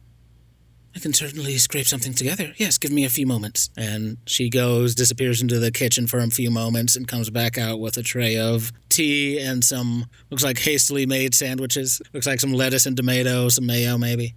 I think I've walked over towards where that fireplace is, and I've kind of done the thing like just subconsciously, and I like rotated, and then I'm laying down like curled up next to the fire, just on the ground.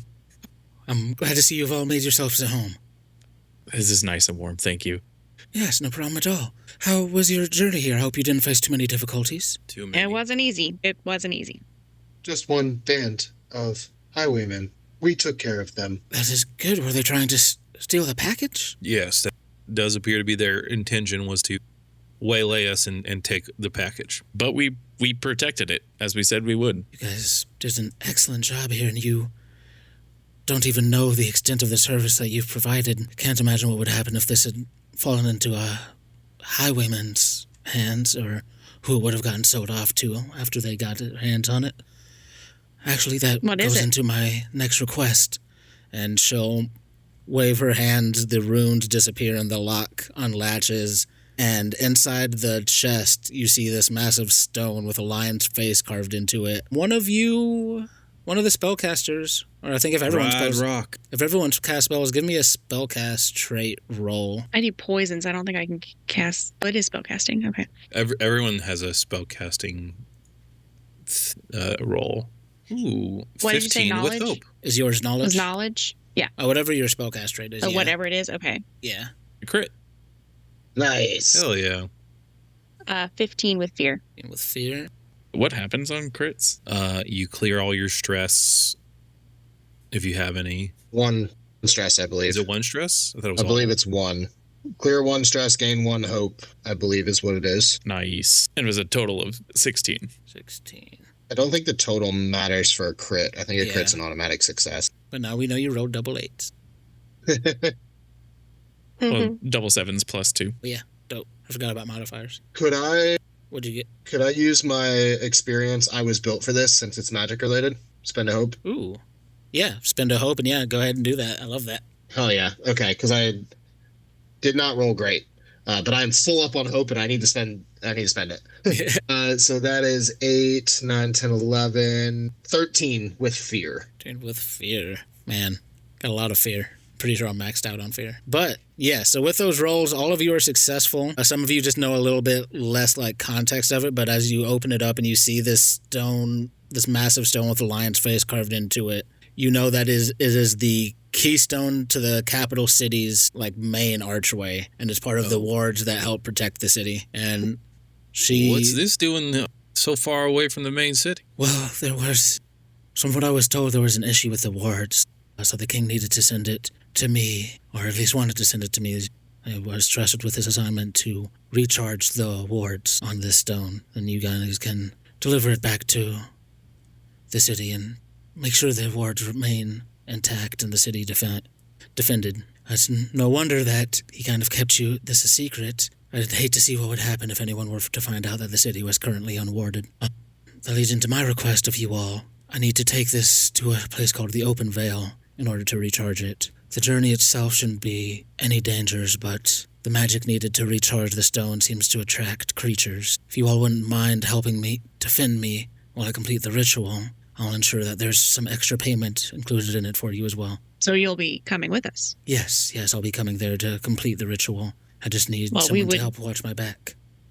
We would be happy to play your bodyguards, ma'am. Although I would like to renegotiate because we were told we were getting paid to bring this here, and this is now a secondary job. Well, she did just say we would be compensated again for this new task. Yes, I've already paid you for the task of bringing it to me. She did. Would be Yeah. Yep. Never mind. I didn't hear that part, so I will curled post. up by the fire. Yeah, our mistakes imposed, I hear. Yep, exactly. Make yourself look like such a good guy. I don't know why you're talking about this because this is all gone. It's all gone. Yeah, Odalina's just curled up by the fire with a little baggie of gold next to it. Yes, I'd be happy to pay you all for your services of just keeping me safe while I conduct the ritual. And it'll also be known the king will owe you a great favor. But I'm down to get more on the docket. Fantastic. Well, if you're all agreed, you can spend the night here. It's getting a little bit late, and we can proceed in the morning. Sounds good to me. I'm already asleep. It seems your friend there has made themselves comfortable there, but I do have a few guest rooms as well if you would like to adorn yourself with those. That would be lovely. Thank you. Anytime. Well, please make yourselves comfortable, and if you need anything, let me know. And we can proceed into the night's activities. Is there anything you guys want to do during your long rest activities? I know you guys mostly cleared your hit points and stress on the short rest, but if you get any features back that reset on a long rest or have any downtime activities you'd like to do, let me know. Is anybody still stressed or hurt? I'm a I am little not. stressed. So, Well, I would I did it. I didn't know we were going to do this. It's okay. I would like to hear more about your line of work. Tell me something that you are proud of. That Ruff. I get the job done. You do have a good tendency of getting the job done. Yep. Does I do what I'm paid to do. this bring you comfort? It doesn't not bring me comfort. Well, I think that it should be very comforting for a job well done. And as I say that, you can clear a stress. Nice. Let me... I am feeling like it is good to have a job well done. Is there a bathroom or well water or something somewhere? Yeah, for sure. There's a little bathroom off to the side near the guest rooms that you guys are staying in. Rush is gonna freshen up after the journey, smelling his best. Make sure to put on a good impression. Yes. Yeah, I think I will prepare for the next day. So again, I'll sit there and work on the arrows, and I actually want to work on a project as well, or establish a project. I want to work on, could I maybe the quiver that I have, work on making it a charging quiver. Oh, nice. So that is what I am doing for my nighttime downtime. I love it. All right. Anybody else want to describe anything else they're doing? Gonna tithe again. For that, 2 more favor. Really, maybe I'll do a project too, because I don't really have anything else I need to do. You could prepare with me. Good, yeah. The max I'm only down 1, but that'll help you. So yeah, I'll prepare with So you. I'm at 5. Yeah, I was maxed until I spent it for my experience. Yeah, because I'm at 4. Yeah. Okay. Yeah, I'll prepare with you. Why not? I was That'll going to clear my stress and then prepare. All Just sit around drinking tea with the Arcanist. And I use Thulium's hand as like a whetstone.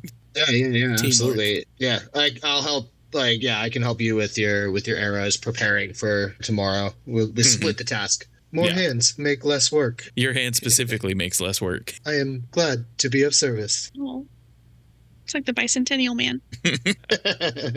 I'll be right back. The bathing was Rush's preparing. Nice. Take a little bath. Right. Oh, we good. Also, I don't think I had established that Odalina is probably like 5'6". Like, he's not very tall. You and I are the same. You and I are the same height. Then that's perfect. Relatively, y'all are the tallest of us. Yeah. I'm 3 feet tall. This 6-foot fairy woman. Gorgeous. Actually, I think I made her 6 foot. The image is different. See if I can. All right. So as you all rest for the evening, take about your preparations and get ready for the day, the night passes without incident, and you all awake in the morning. With the Arcanist's help, you're able to load up the cart with the chest containing the keystone and start making your way to the open vale. Generous Benny, are you still driving the cart? Yes. Where's the Arcanist? The Arcanist is riding in the back of the cart. Rush is going to sit right next to her. How's your morning going so far, Rush? It's a beautiful morning. The sun is shining. How's yours? It's going good. I'm a little trepidatious about what's to come, but feel very confident with such strong adventurers at my back. We will keep you safe. I certainly hope so. If not, well, we'll be in a very bad spot. Yes, indeed. The day continues on, and eventually you all arrive at the open vale. Where is my flavor text? As you all venture on, you come into this mysterious giant clearing where seems to be the only place in the forest where you haven't seen like the canopy overhead. It's just this open, almost perfectly circle glade that you guys find yourselves in. She looks around. This is good. This is where we need to be. Now, if you all give me a hand for a moment, I can set up for the ritual, and I'll let you all know when we can begin. What do you need? She had some supplies that she packed into these bags, and she'll gesture to you all to start setting up some stones around this small altar she's got right here in the center. All right, so yeah, as you guys make your way into the Vale and the Arcanist asks for your help setting up, you guys set up some candles, some like stones with wards in them, and then of course setting up the keystone in the center where she is. If you direct yourself to our virtual tabletop, I hope you guys can see it. Mm-hmm. Perfect. I did a thing. Go ahead and place you guys where you want to be. That is occupied. How tall are these rocks? Let's say this big one over here is probably like 10 feet tall. 10 to 15, let's say 15 feet tall, and then these are probably like 5 feet off the ground. I would like to be on top of that. It's probably like 20, 30 feet. You want to be on top? Okay. Yeah, I want to be right up here. Yeah, no, absolutely. My goal is to be within 30 feet of everyone. I will stand down here towards the clearing, or towards the road that we came up, watching this path. Perfect. All right, so as she gets everything ready and she opens up this chest, letting the stone see the air. The stones around you that you all place start glowing. The wind seems to start picking up. Arcanist looks around. All right, now everybody get ready. Once this ritual kicks off, it's going to bring creatures. Just keep me safe. This shouldn't take too long. Drawn. And as this wind starts picking up and the ritual starts, we are going to move into a countdown which means I have here a D8. I have it set on the 8. There are different conditions in which this will tick down.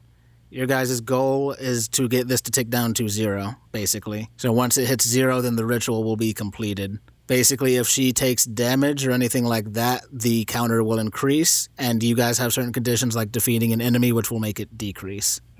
Right before we start, I'm going to give myself the talisman, my talisman, so I can mark any damage down by 1 when I take it once per short rest. Gotcha. I'm on the wrong layer. Sorry. Give me 1 second. Basically, a once per short rest armor slot, when you think about Question. Answer. For my toxic concoctions, it doesn't say give me like a distance I need to be at to use those. it. What does it say specifically?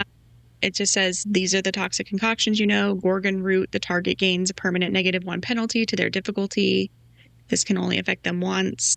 Grave spore, target must also mark a stress. Leechweed, gain +1 d6 bonus to damage on this attack. They probably go on your weapon, so it's whatever your weapon's Okay. range is. That's what I would say, yeah. So Okay. if you're using a ranged weapon, it'll use that range. If not, then it'll be melee. Got it. Toxic concussions mark stress to add 1d4 +1 tokens to this card on your next long rest to clear the card. Yeah. You know these poisons envenomate. When you make a successful weapon attack, you can spend a token from this card to afflict the target with a known poison effect. So you got to mark a stress and then roll 1d4 +1, and you can use that as many times as you have those tokens. Okay. Yeah, so you want to go ahead and do that? You can click on the dice roller there. You click right one, you click a d4, and then you can add 1 to it, and then it'll automatically add it all together like that. Okay. So, Max, you got 5 of them. Yes. Dope. So that anytime you hit someone with anyone, like that could be your hand crossbow because you dipped your arrows in that and stuff like that. Yeah. Yeah. So they're already like dipped and stuff. I don't know I'm why gonna I also- thought you went with the executioners, because the way you described your character as a person who just kills everything. And I didn't expect poisoner. I did poisoner because I'm a poisonous frog. Yeah, likes to kiss people to death. Was Yeah, a tree I've or a already- frog?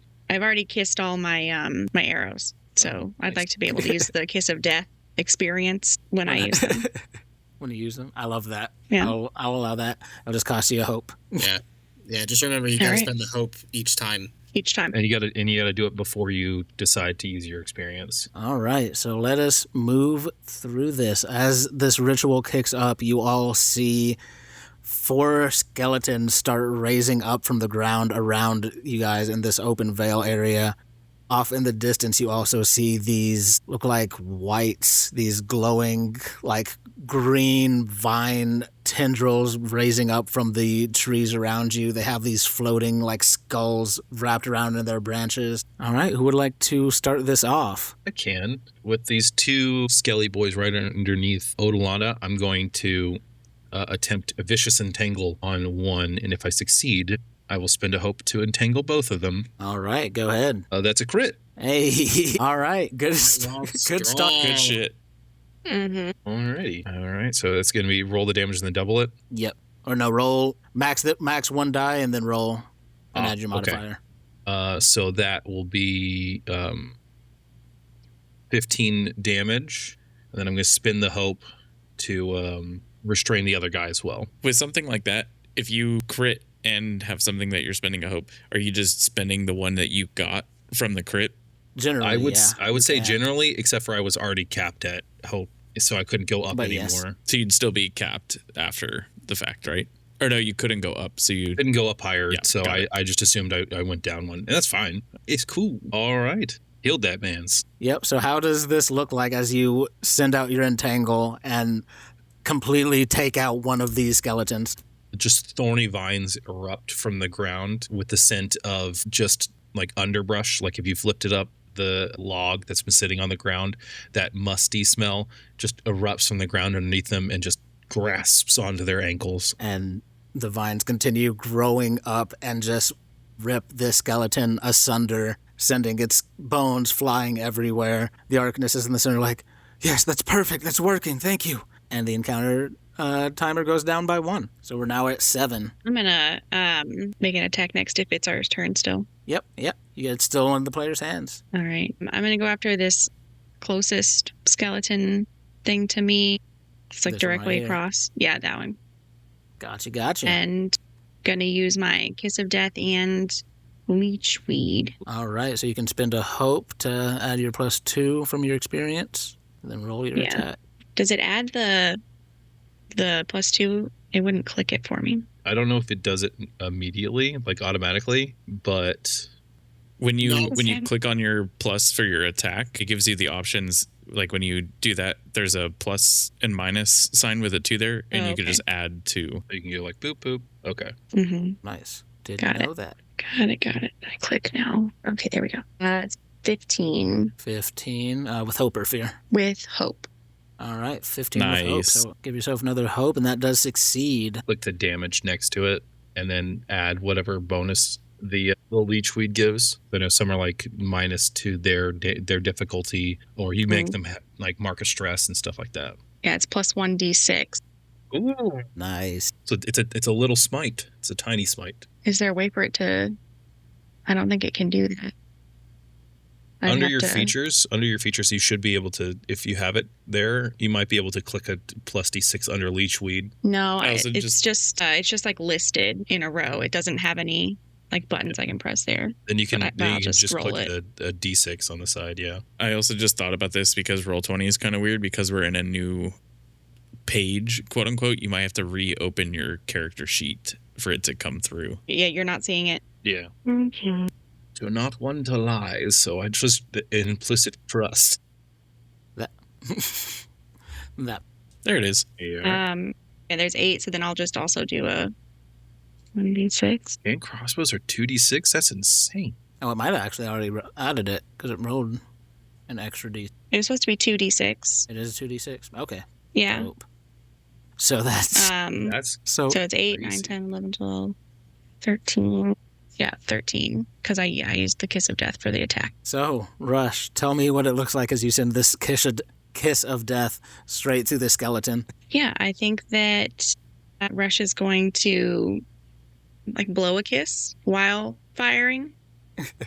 And I imagine that it's going to go like directly through where the skeleton's heart would be. And just fires through. It breaks through the breastplate and into the empty chest of the skeleton, and it just explodes out. And the counter goes down by another 1. Hey, Thulium, you wanted to see me do that thing that I did yesterday? Yes, that would be wonderful. Hell yeah. Well, here you go. So my first attack, I'm going to shoot for the one that's furthest out here. Okay. And let's see here. Bam. That's another crit. My God. Jesus. Wow. Holy shit. Well, fuck me. Mark those. That's stress. Holy. Yeah. All right. Well, that's definitely a hit. Yeah. So I will spend 3 hope to shoot the other one as well with that. Amazing. Absolutely amazing. That should have only been 1. I wonder if it is automatically doing crits. It's not doing the crits. I had thought about doing the resist predator, which I can mark a stress and Got add it. bonus to the proficiency, but no. So this is what it actually should be. That could be the crit because one of them was a 6, which is what the crit would be. Yeah, that's true. But just to keep everything honest, that is 5 and 6, 11 points of damage. 11 points of damage. That's on the first. That's on both of them. That's on both of them. All right, Odalina, why don't you describe this moment for me as you take out 2 more of these things? Let's So go. yeah, as I was saying this to Thulium, I'm just taking the arrows out of my quiver and knocking 2 of them, and I shoot both at the first target. But the second arrow pings off of this one's breastplate and shoots directly at the one that's underneath me. God. Oh, yeah. Because of the way they were angled, I couldn't shoot down and across, so I pinged it off of the breastplate and had it shoot back. Wow. You just take out both of these skeletons in a single moment, this one, and they fall to the ground, and the timer will move down 2 more ticks. We're at 4 currently. This is very easy for me. I don't have to do anything. Wow, this is impressive. I almost died the last time I came out here by myself. You guys are amazing. Thank you so much for the You help. said this was going to be hard. I thought it was. I wasn't there last time. All right, Thulium, you haven't acted yet. What did you like to do? There's nothing for me to attack. No, there is. There's things off in the distance. Oh, further out. Yeah. Mhm.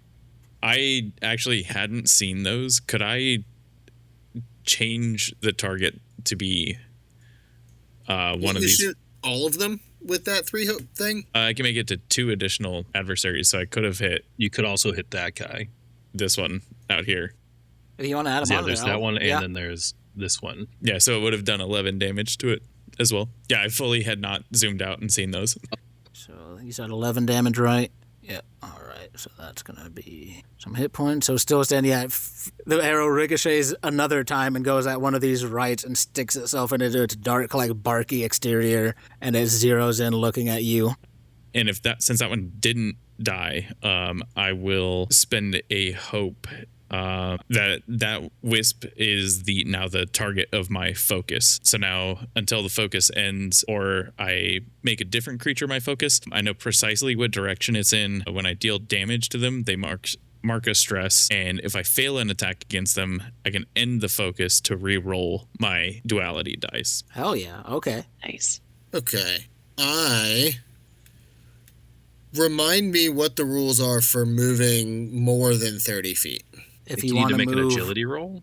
yeah, if you want to move further than close range, then it's an agility roll. Okay, well, I guess technically I only have to move to here to get into melee. Yeah. Okay, well, then I'm going to do that. Along the way, though, I am going to spend 3 hope to call out to my patron to gain another 1d4 favor. Okay. So I'm going to roll that, and I rolled a 4. Snyder, you playing Snake? What's happening? Okay, so now I have 10 favor. This is great. So I'm doing that as I am running up to this thing, 30 feet. And then I'm going to attack it. Or no, sorry. I'm going to mark a stress as well to imbue my weapon, my cutlass. So I mark a stress to imbue my weapon with my patron's fury until I deal severe damage. On a successful attack, I can spend any number of favor to gain plus 1d6 damage for each favor spent. Oh my God. And then I'm going to attack this guy. I see why it says until you do severe damage, because you're basically going to be doing severe damage immediately. Yeah, pretty much. Okay, then I'm going to attack this guy with my cutlass. Okay, that is a 14 with hope. 14 with hope will pass its difficulty. Go ahead and roll that damage. All right. I'm going to go ahead and spend all 4 of those favor that I just got. Yep. So it's going to be 4d6 and 1d8 of damage. And sanity. Plus 1. Plus 1 for the cutlass. Got to make sure that plus 1's in there. Yeah. Oh, man. Okay. That is 10, 18, 21, 22 points of physical damage. Well, that is definitely severe damage. Cool. It is no longer imbued. Gonna go ahead and mark those 3 hit points it just took. Disgusting. What does it look like as you absolutely, take this thing from looking perfectly fine to looking very concerned for its well-being? Yeah, so as I'm running up there, I'm like, you see my eyes flicker again as I reach out to my patron, and they flicker instead of dimming like I'm giving to my patron. They glow brighter. They flicker brighter and brighter, and then that energy, that purple energy, starts to cackle down my arm into the handle of the cutlass and wreath the blade in this purple cackling electricity. And as I run up, I go and swipe at this thing, and kind of, you see my eyes flash really bright as I connect, as I spend this stress, and the cutlass goes through, and this cackling energy just surrounds this creature, running through its body and out as you see it darting all through it, dealing all this damage. Hell yeah. All right. With that, since I haven't had a turn in a while, I'm going to go ahead and spend a fear to initiate some GM moves. First thing I'm going to do is use the environment feature. I can spend a fear to summon 2 additional skeletons I'm just going to make my life easier and bring these two back here and one here. And then since I have so much fear, so very much, thank you all so much, I'm going to start off by highlighting the two skeletons I just summoned. One's going to take an attack at Generous Penny, and the other's going to take an attack at Rushmallow. The first one is a 16 against Generous Penny's evasion. No, that does hit. And the second one is a crit against Rushmallow. Wow. No. All right, so Generous Penny, you're going to take not a whole lot of damage. You're going to take 5 points of damage. I'm going to mark an armor so it's 0. Okay. What does it look like as you block this attack? I just bring up the thick portions of my mossy coat, and it just kind of just gets caught in the bark, the branches. This rusted sword gets stuck, and it's trying to like frantically pull it out as its cohort takes its rusted sword and swings down at Rushmallow's head for 11 points of damage. Yep. I'm gonna also use armor. Okay. Bring that bad boy down 1. Yeah, down 1. Because that was major damage, and that will look like, I think Rush is going to just kind of like squish up his head like to his body and like cover his head with like some like armor on his arms. Man, just to deflect the blow a little bit, saving yourself from getting your head like split open to just getting like a nice gash alongside your face. All right. I will then spend another fear to have one of the forest wraith right next to Thulium act. Yeah, I figured. Well, that's fun. It is going to do a memory delve. So it'll make an attack roll against you. That is a 19 against your evasion. Yeah, that hits. Yeah, so this forest wraith gets real close to you. It's like floating skeleton ahead in this like green mist and reaches out a like viney hand and touches your cheek. Please describe a terrifying moment from your character's childhood. Okay. So shortly after Thulium was created, they were set before the entity that brought them life in a liminal space, feeling like not physical, and this booming presence of their patron was rooting around in their head, similar to this, searching for the defect that caused them to not be able to retain any more memory. And it felt like they were being ripped apart bit by bit, but not actually being ripped apart bit by bit. And this was one of many times that this happened before they were cast out. But this was the first. This thing brushes up against your cheek, takes this memory, and almost like samples it. Just looks at you. Okay. And you will take 6, 7, 8. Ooh. 6, 7. God damn it. No, not here. Not here. Not here. It's a You safe take place. 17 points of damage, and you are vulnerable. And you are vulnerable until your next rest. What vulnerable means is when you gain the vulnerable condition, you're in a difficult position within the fiction. This might mean kept off balance, knocked over, caught off guard, magically enfeebled. When a creature becomes vulnerable, the players and GM should yada yada yada. While you're vulnerable, all rolls targeting you have advantage. Yeah. All right, I put that on my character sheet. You said 17 points of damage? Yep, 17 points of damage. Okay, that's a severe hit, and I've got pretty high thresholds. I'm absolutely marking an armor slot for that, and I'm still taking 2 hit points of damage. Jesus. Yeah, that attack And hits there hard. is nothing else that I can do for that. That was a 3d4 plus 9 magic damage. I mean, you could have killed it. I tried. You know what? You could have. I did 21 points. Hey, and maybe if you hadn't done, maybe if you hadn't done severe damage, you could have done severe damage again next turn and done more. I can do that again. All I have to do is spend a stress. I still have 5 stress. Yeah, ow. That hurts. Those ones are bad. Just take Those a are sip bad. from your healing potion. You'll gain it all back. I don't have healing potions. I took stress potions. And this one, I'm going to spend another fear. This one's going to move up a little bit. Actually, it's going to perch up right there. Looking at Odalina. Let me just... Yep, that is within far range. Far It's is going up to 100. Yep.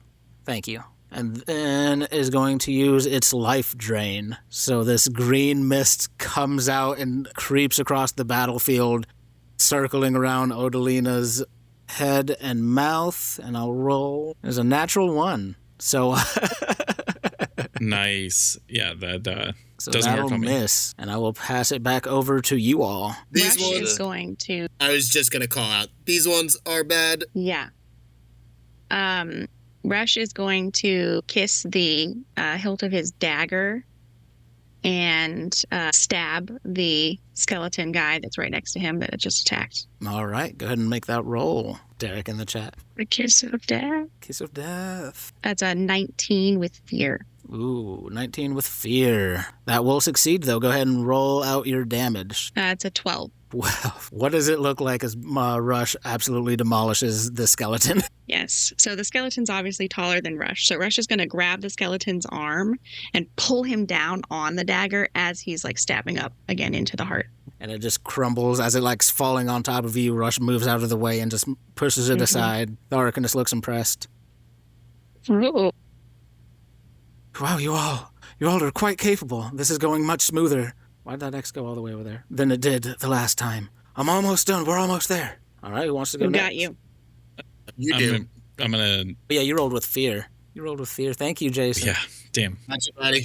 I appreciate it. I'm going to use a sphere to spotlight this forest white again, and seeing Rush take out the skeleton is going to target Rush. So Yep. Was it the one on the left or the right? It's the white on the left. The one on the left. Damn it. this one. I'm using that one. The one on the left, yes. Yeah. Rush is going to see it turn and say, yeah, come at me. And as it sends out that creeping mist using its life drain ability again, you manage to hold your breath and not take in any of that gasping mist as I rolled a 9, and I don't think that'll beat your evasion. Mm-mm. Nope. All right, and it passes back to you all. Now I'm gonna take a shot at it.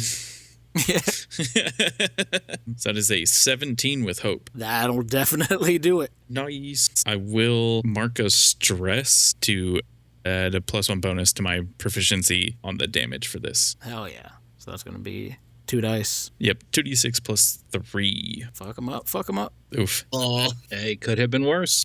By 1. By 1. Unless one, it could the have other been worse. D6 was the one that you added, then it could have been done worse by 2. Well, don't worry with, what's that, 6 damage? Yeah, 6 damage. 6 damage. They still have to mark a stress though Ooh, okay. So because they of mark the a stress. focus.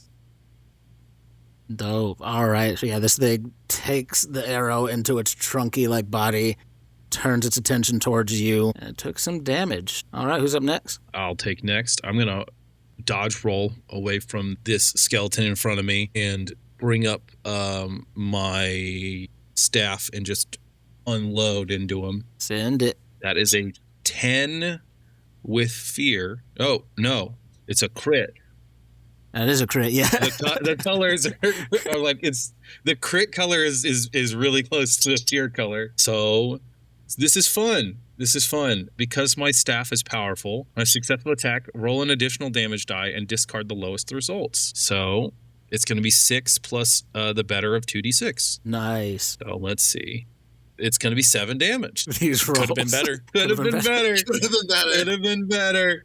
Could have been better. But I'm going to grab that. I'm going to grab that hope. It's No, okay. Because these things don't have a super high threshold. So describe to me how you absolutely brained the skeleton with your staff. As I hit it and I'm going to dodge out of the way, I didn't realize how much force I put into it. It just dusts. It turns to dust. And what I'll do is I'll take that roll as I'm doing that, and then I'll just fling up my hand at the white that's in front of Thallium, and then I'll just try and capture it in vines over there, just using the momentum. Hold on, because you've already done one thing. That's how it typically goes. Is one action roll. Because I was gonna take this guy out because I am mad now. Wait, let it rip. Let it rip. Send it. Yeah, I'm gonna swipe at this guy. That is a 14 with hope. 14 with hope will Nice. succeed. Beat. All right, Make sure you so I'll mark take that hope. I'm gonna mark the stress again to imbue the weapon. And I'm going to spend 3 favor on this one. Let's see I if you wanna can take take this this guy thing out. Yeah. Get it.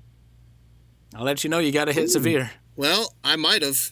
That is 10, 18, 19 points of damage. That does hit it. It had a severe threshold of 14. Ooh, and let's 3 go. hit points and 3 hit points left. So Thulium, describe to me what happens. So after taking this massive mental blow, dealing with the memories, I'm going to flavor in my experience, even though I did not use it for a roll, of I've forgotten more than you'll ever know. And I take this mental hit and I release the memory to give myself clarity and draw upon that pain to fuel this next attack, stressing myself out even further. And same thing, cackling purple electricity as I swipe the other direction. Or no, I'm not going to swipe this time. I'm taking this cutlass, and it's not a pointy. It doesn't have a point to it, and I'm shoving it straight through this thing's chest. Just blunt straight through as hard as I can. You pin a tree to a tree with pure rage. Yep. And that's it. I feel better. All right, and our counter is now down to 2. Who's up next? I think If you want to entangle that other one, that might be good. or I can Yeah. take a shot at it. I could take a shot of it. You want us to take a shot? You can all Let it take a rip. shot. Let her in. I will take a shot. Shot. Sorry. And I will be using Kiss of Death, and I'll be using one of my End all that. Gorgon Root arrows. And Gorgon Root, the target gains a permanent -1 penalty to their difficulty. If I Nice. succeed. Makes it easier for us to hit them. If I should succeed. It's a 16 with fear. 16 with fear. That will succeed. So go ahead and roll out that damage. All right. I prepare to ruin everything.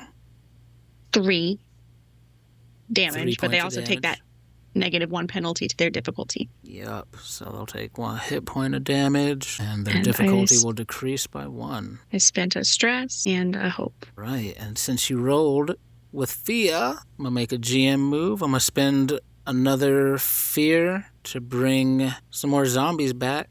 Some more skeletons. Little skelly Not boys. skeletons. Some skelly boys that we all You love know- so much. You could not. I could not. But then where's the fun in With that? it. But then this One's game's going to appear easy. over here. One's going to appear behind Generous Penny. No, And I'm... Yeah.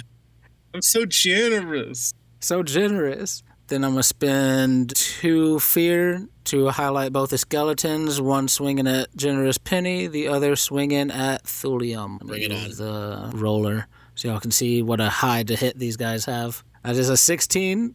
For It hits. My evasion is 11, so that's going to be 7 points of damage to you. spend an armor to knock that down to only 1 because that goes into my major damage. Actually, yeah, this thing swings out with the sword. You manage to get your armor up a little bit more, but it manages to just push it enough through and nick you with its blade. And then we got an attack coming at Thulium. That's a 4. Not going to do it, bud. Nope, sure won't.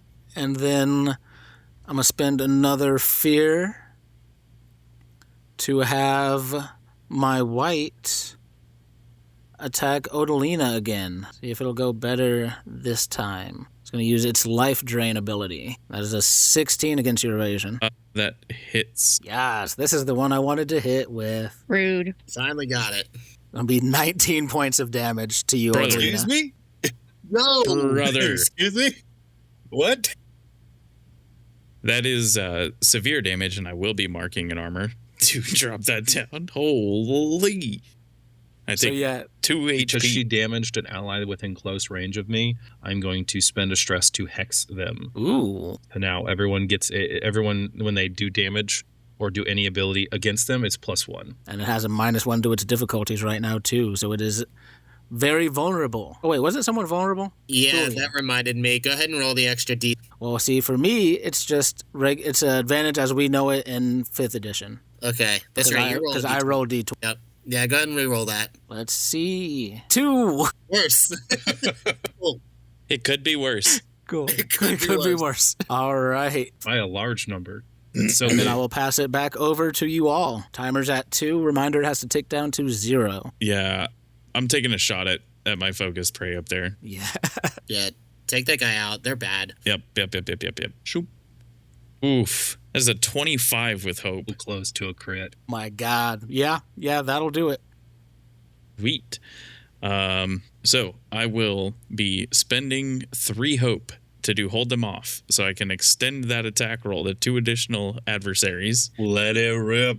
And God. I am marking a stress. When you make a damage roll, you mark a stress and gain a +1 bonus to your proficiency. Amazing. So you're hitting everyone for 2d6. +3. That is correct. I pull this back in the way that I'm shooting one single arrow, and I'm gonna have this one travel through.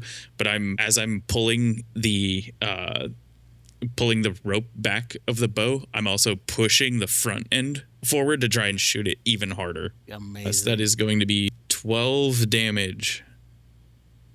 She'll take 13 because of the hex. Yes, and it also needs to mark a stress. This one does. Gotcha. So 13. Well, good news is it doesn't need to mark a stress. Odalina, how do you want to describe yourself clearing this battlefield? And also go ahead and start describing how the end of this ritual looks, because with those 3 off the map, the timer ticks down to 0 and the ritual I got all 3 with it? Yeah, for these things. If you do more than 7 damage to these things, they die. Yeah, so right as it's about to shoot off, I whisper a word in Qatari into the arrow, and you'll see it where is it fetching or fletching? Like the Fletching. Arrow fletching. The fletching, it'll sprout little orange autumn leaves from it, and the wood will harden up, and as it shoots across, it goes in to the white, and then it pierces all the way through, and then turns around and comes back out. And then as it goes to the next piece, it pierces through, turns and angles, and then goes back through it. So it's hitting them twice as it's going through them. And then once it hits the last enemy at the very ground there's a very tiny little like sapling coated with like all of the remains of these guys. They drop, and this ritual starts coming to a head. You see this whirlwind of magic that the Arcanist was keeping over her head whirling around in her staff. As she brings it down, the stone seems to absorb it and starts glowing with this soft purple light. She collapses to the ground.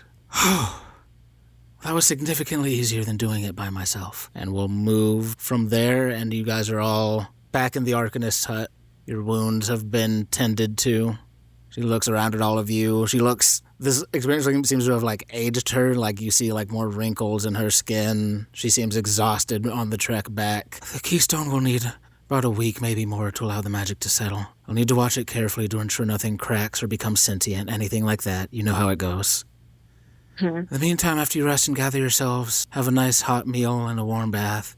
I have one more thing to ask of you. We pull out of the home, out of the forest, and view the verdant expanse from above. You see twisting stone spires breaking through the tree line, with a flame flickering within the tower like a beacon. Just west of here, there's a spire. Maybe a few hours' walk. I felt it on the way to the ritual. Its power was strange. The light felt weaker than it should be. I think something might be terribly wrong with the Spire Keeper, and I fear what will happen if it's extinguished. When you're ready, come back, and I'll give you my map so you can make it there safely. And that's where we're in this session. Hell yes. Yeah. Awesome. Important question. Yeah. Ask it. Ask me right now. I mean, there's only one way to end one of these. Did we level up? And you all level up to level 2, and we'll see what comes when next we decide to dive into Daggerheart again. Nice. Hell yeah. That was a lot of fun. Thank you all for sticking with us as we fumble ourselves through a new system, and me also using Roll20 for the first time in a long time.